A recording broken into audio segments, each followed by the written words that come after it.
This week on the Bioneers.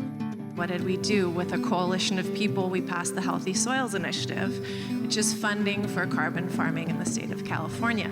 So in 3 years, we took a working model and we scaled up to the state. Climate policy advisor and activist Rose Ostrander says the success of carbon farming solution relies on bringing them to scale and also changing policy on Bioneers Radio. Support for the Bioneers Revolution from the Heart of Nature is provided in part by Organic Valley Family of Farms and by the generous support of listeners like you. How does a virtue become a vice? How does a basic building block of life turn into a threat to life? And how do you turn that vice back into a virtue? Any good ecologist will tell you that in nature, waste is just a resource that's out of place. In other words, location, location, location. Get back to where you once belonged is the astoundingly simple remedy behind a genuinely groundbreaking climate change mitigation strategy. It's a movement that's sweeping across agricultural lands in the U.S. and around the world. It's called carbon farming, and it's too good not to be true. Given that a third of the Earth's ice-free surface is dedicated to farming, even small-scale changes at the local level can produce very big influences at the global scale. In this half hour, we visit with two unlikely pathfinders who are helping revolutionize the way we think about how our food, fuel, and fibers are produced, and how that production can take carbon out of the atmosphere and put it back where it belongs, in the soil. In so doing, the soil is revitalized and more water sticks around for longer, building agricultural resilience. Scaling up these revolutionary regenerative methods can offset the climate destabilization that threatens to confound agriculture and endanger our food supply. This is Vice to Virtue, from carbon crisis to carbon farming, with Rose Ostrander of Phoenix Rising Resources and John Wick of California's Marin Carbon Project. My name is Neil Harvey. I'll be your host. Welcome to the Bioneers, Revolution from the Heart of Nature.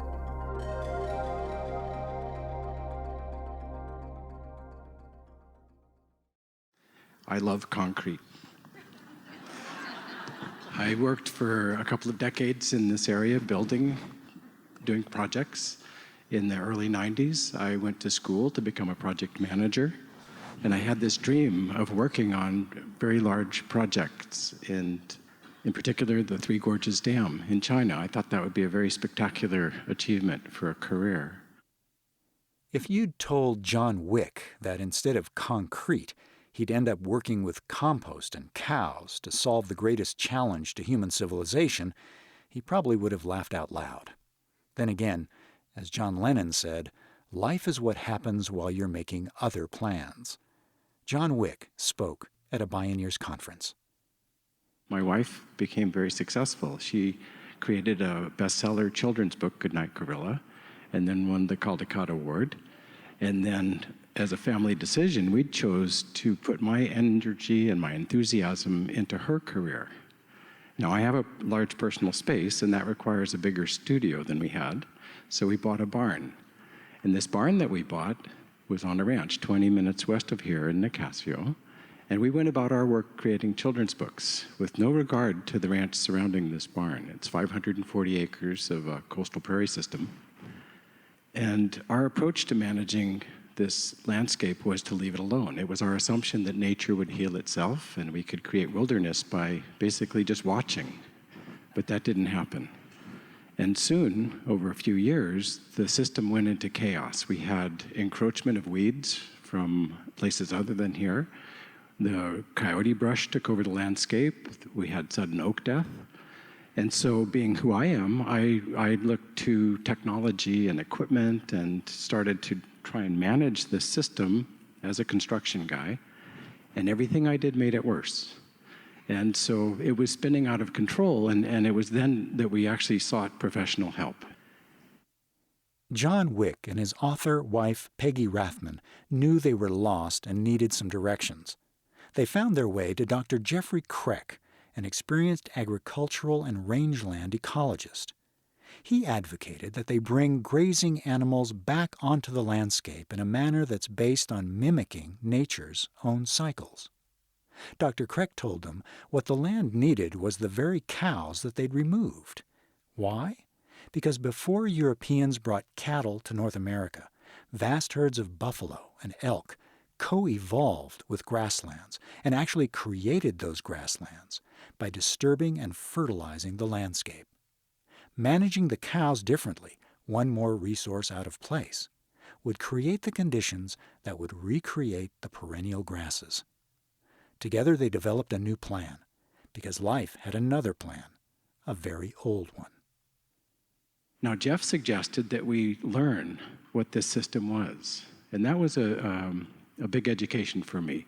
These are leaky, juicy systems. They're not hardscapes like I'm used to, and it required a complete different approach. And so working with living systems required observation and more benevolent participation. So we introduced intentional disruption in the form of an occasional grazing event, and we did very light touches on the landscape and started to see spectacular results. We started to actually see whole systems of native plants appearing on their own without planting a seed. This became really exciting to us. Dr. Creek got more and more excited because around 2006, 2007, there was more and more concern about the climate crisis. And it was Jeff's thinking that if in fact we were creating conditions for the deeper-rooted native perennial plants to express themselves, through photosynthesis, we were probably increasing durable soil carbon that would be significant, and we needed a way to measure that. Little did the accidental land managers know they were embarking on a world-changing demonstration project to meaningfully address the climate crisis. John Wick and Jeff Kreck realized it would be groundbreaking if they could actually pull carbon out of the air and cycle it back into the soil in significant quantities. After all, soil holds far more carbon than all of the world's forests and atmosphere combined. Location, location, location seemed to be the portal to transforming carbon from a vice into a virtue once again. John Wick and Dr. Kreck now found themselves asking different questions. What if we engaged with the carbon cycle as if we actually acknowledged there is one? What if we could use that knowledge to keep more carbon going into soil than is going into the atmosphere? What if agriculture and land management could become the solution instead of the problem? To test the hypothesis that grazing could enhance durable soil carbon, John Wick sought out a scientist who specialized in such questions. John Wick spoke with us at a Bioneers conference. So the question that we asked in 2007 to Dr. Wendy Silver, a biogeochemist at UC Berkeley, a world-renowned soil carbon sequestration expert, was, is my grazing management increasing durable soil carbon that would be climate beneficial? She said, I doubt it, and I doubt we could measure it. Dr. Silver agreed to work with Wick and Dr. Kreck to design a robust experiment. They would measure whether rangelands could be managed to increase soil carbon and beyond. Little did they know that while their initial question on grazing alone enhancing soil carbon would be disproved, they would discover the powerful role that carbon plays in restoration of ecosystem health. Their inquiries were the genesis of the Marin Carbon Project, a model for comprehensive carbon farming that would be scaled throughout California. So around 2008, we were able to create the Marin Carbon Project and brought together scientists, policymakers, practitioners, advisors, and explored the question of the role of carbon in managed natural systems upon which we rely for food, fuel, fiber, and flora. We now know that through managing for carbon, we can actually increase the system capacity to hold even more carbon. And once you do it, the system starts to do it on its own. We first experimented with compost, and by putting this beautiful biologically stable molecule, carbon, nitrogen, and life, on the soil knew exactly what to do with it. So by applying a thin dusting of compost once on our grazed rangeland system, it was like putting medicine on this poor soil, and it quickly became healthy, and on its own started to promote more plant growth, which sequestered more carbon, which held more water, which promoted more plant growth, and it goes on and on. We've measured for 5 years this ongoing self-feeding carbon sequestration phenomenon, and our computer modeling shows that a single application of compost one time will result in a ton of carbon from the atmosphere ending up in a stable form in the soil for 30 to 100 years. This is incredibly exciting. John Wick, Peggy Rathman, and the scientists were not afraid to fail and kept asking questions, intent on demonstrating the virtues of carbon in agricultural systems. They knew how much they didn't know, and they knew they'd face intense skepticism. I met John in the city and county of San Francisco, actually first over the phone. He called me up and I answered. I was the climate change coordinator. And he said, I've got this project and we're going to graze cows and we're going to reduce carbon and we're going to sell carbon offsets. And I said, that's nice. Call me back when you have a protocol and you've proved additionality and you've got all these things. Calla Rose Ostrander had spent her professional life working with cities to transform urban systems from climate liabilities to climate solutions. After she bluntly told John Wick to come back with proof of concept, well, he did just that. But he returned with an unusual ask. 5 years later, he showed up in our office and he said, we did the science. We showed that the soil actually responds and sequesters carbon with a single application of compost because it makes the whole system healthier. We got a biogeochemist to do it. Here are the 12 papers. Here's a protocol. Here's our policy base. By the way, we're working with the USDA and the Natural Resource Conservation Service, and we're here because we need more compost. And I said, okay. It turned out life had other plans for Calla Rose Ostrander, too, as she recalled at a Bioneers conference. I had a personal experience where I had just finished writing the city and county of San Francisco's climate strategy with a number of people who were part of that project. And I went on a surfing trip and I dove into the ocean and I got a brain injury. I couldn't read or write for about a year. And in that time period, I was about on the same wavelength as the trees. They were about my speed. And I sat on the back porch and I listened to the trees and I listened to the birds. And what I realized in that time was that so much is happening so much faster than we thought. It was my job every day to read the climate science, to recommend what we were going to do for policy. And while I was inside reading the climate science and recommending policy, the outside world had shifted faster than any of us had predicted. This was the beginning of the drought. So the birds waited for the rain. In November, they all went quiet, and the rain never came. In January, the birds were quiet, and then the first magnolias started blooming. And the birds kind of were like, should we come out? And they did, but their song wasn't happy, it was confused. And in this time period, I experienced such grief because the flowers had been forced to bloom without any water. And the birds were coming out not having had any rest. And at that point, I realized, this game, we've got to play it differently. I can't go sit down for 8 hours a day in the office and look at my computer and say I'm working on climate change.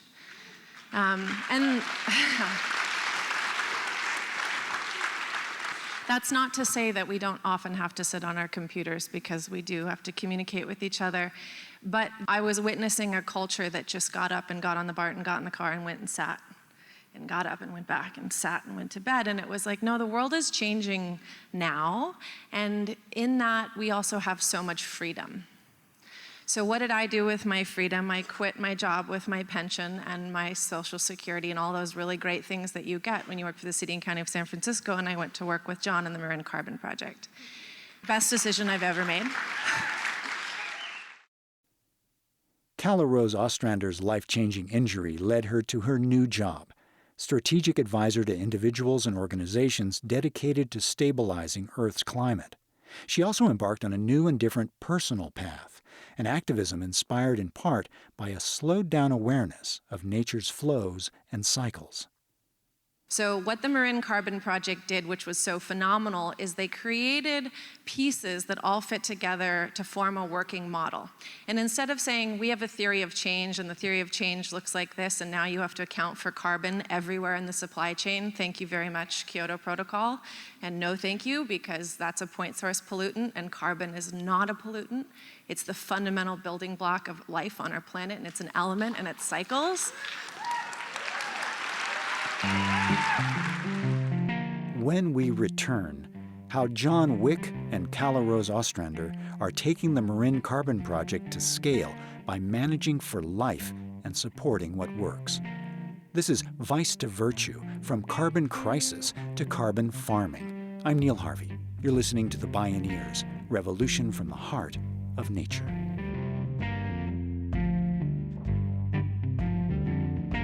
If you love Bioneers Radio, it's free and easy to support us. Just take a moment to post a review on our podcast on iTunes, Google Play, or wherever you find our show online. You'll be helping other people find and enjoy these incredible thinkers and storytellers. And thank you for helping us out.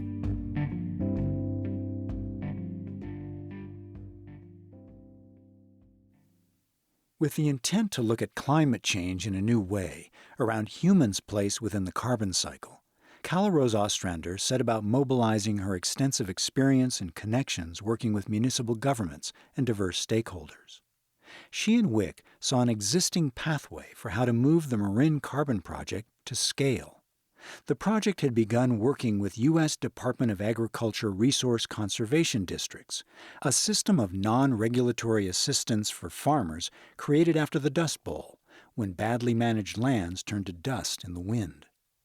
The USDA's Natural Resource Conservation Service offers planning and technical assistance to farmers and ranchers through hundreds of local conservation districts across the country. The mission is to meet specific soil conservation standards and avoid another Dust Bowl. The Marin Carbon Project partners seized the opportunity to work with these districts, but said Wick and Ostrander, in light of today's new burden of a climate crisis, rather than a soil conservation plan, let's create a carbon plan. They knew that by managing for carbon, they would also manage for soil health, water, energy, nutrients, and productivity. They found that many farmers and ranchers were already practicing specific methods that happened to also increase sequestration of carbon into the soil. A federal but highly distributed localized infrastructure was already in place, and it could be keyed to advancing newly imagined local economies built around carbon farming. So they said, we're going to work with those guys, existing infrastructure. We're going to create and fund FiberShed to create regional fiber economies. We're also going to create a model for compost at the dairy next door. So we're going to create our own compost. We're going to do the science. We're going to get the protocols right. And then we're going to take it to scale. When we talk about scale, we often think about little house, big house, right? Little module, big modules, many factories. What the Marin Carbon Project did is it gave us a working model for a fractal. It's something that's repeatable in multiple variations across multiple systems. And it was specifically designed for the United States. So I'm not going to say it's going to work everywhere, but carbon works everywhere, so I'm pretty sure we can figure it out. Calla Rose Ostrander has systematically helped create the social ecology of organizations and individuals that can take the Marin Carbon Project model to scale. But it's a very different vision of what scale looks like. It's more go forth and multiply than get big or get out. The Marin Carbon Project started at home, California, which does happen to also be the world's 6th largest economy. Quite the location to start proving the viability of carbon farming. What did we do? With a coalition of people, we passed the Healthy Soils Initiative, which is funding for carbon farming in the state of California. And we were able to get that program passed. We were able to pass the first bill on short-lived climate pollutants in the world that regulates methane and black carbon. Also really amazing accomplished. We were able to pass maybe 4 other laws that regulate and help incentivize the compost market. We were able to create carbon farm planning projects with the help of the Carbon Cycle Institute and CalCan and the California RCDs in 33 districts in the state of California from northern to southern. So in 3 years, we took a working model and we scaled up to the state. It's pretty impressive.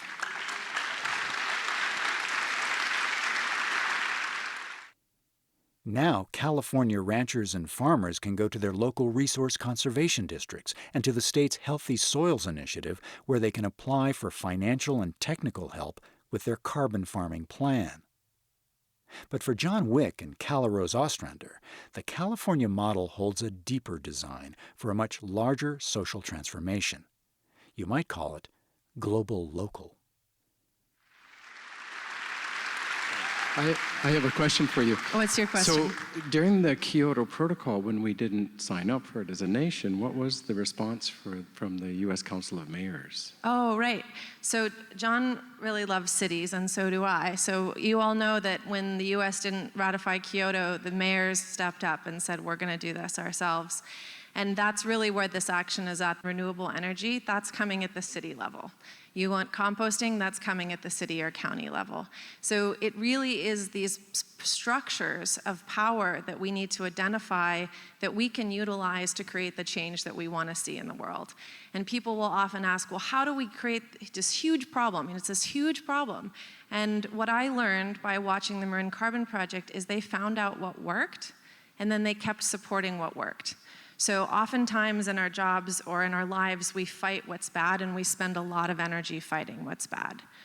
We have to find what works and support what works, because where our attention goes, there our energy goes. So cities are one of those things that really work because they are responsive to people's power at the local level. John Wick and Calla Rose Ostrander know that what happens in California doesn't stay in California. That's certainly their intention for the Marin Carbon Project. But their view of what it means to take something to scale has changed radically. It starts by asking nature. And so for me, one of the big personal discoveries was in the beginning of the Marin Carbon Project, we were clearly told that anything we had to do, if the state and federal agencies were going to participate, everything we did had to be replicable, scalable, and broadly applicable. That made sense to me. I get it. Turns out, though, that that's the wrong approach. What I've discovered and what we've actually put to practice is first to scale something to the natural boundaries within which it's occurring, and therefore replicate it again within the natural boundaries. And that's how you broadly distribute something. So for me, local governance, the participation of us as citizens with our assemblymen, mayors, boards of supervisors, this is the scale with which we can actually change the world. This is our community. And working within our community with each other, we maybe can actually address this issue of otherness. Yeah, we have to address it all the time. And so this argument over like what's the right framework or what's the right way to do things, it's not the conversation to be having. People say, oh, so soil is the single thing that's going to save the planet. We say, no, you're missing it. How we exchange energy with each other in the form of carbon and how we use that energy is probably what's going to help save all of us. So in this time when this problem seems so overwhelming, just know that there's this beautiful solution, which is photosynthesis. It's built in everywhere around us, and the plants are giving us all energy that we can exchange with each other. And our job as humans in this role with the plant community is to give back, right? We have to give back to them. And that's why compost, I love it so much, is also one of these things that, it's so simple, but it works so well. And so what we've discovered is that rather than competing for depleting resources from extractive approaches to things, that by managing for life and managing for the conditions for life to occur, we can actually create conditions that are self-feeding and create abundance. Where else can you do something where the more you do of it, the more resources you gain to do even more? Only with living systems. And so... And I'd include people in that living system. So as much as I love concrete, I actually love life more. And so thank you for your time. Thank you, guys.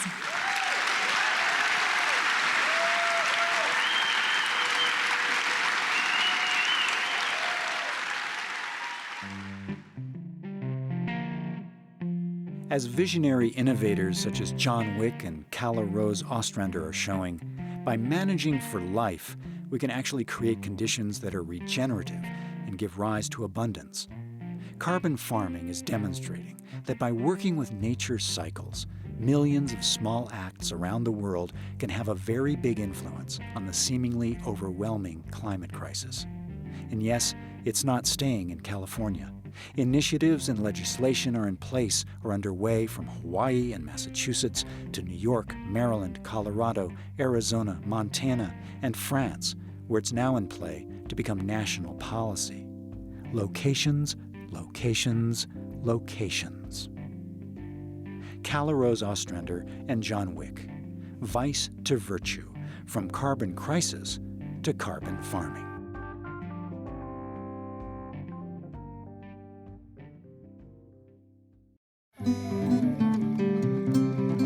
You can see and hear more from the guests in our program and explore more Bioneers radio programs, podcasts, blogs, and videos online at bioneers.org.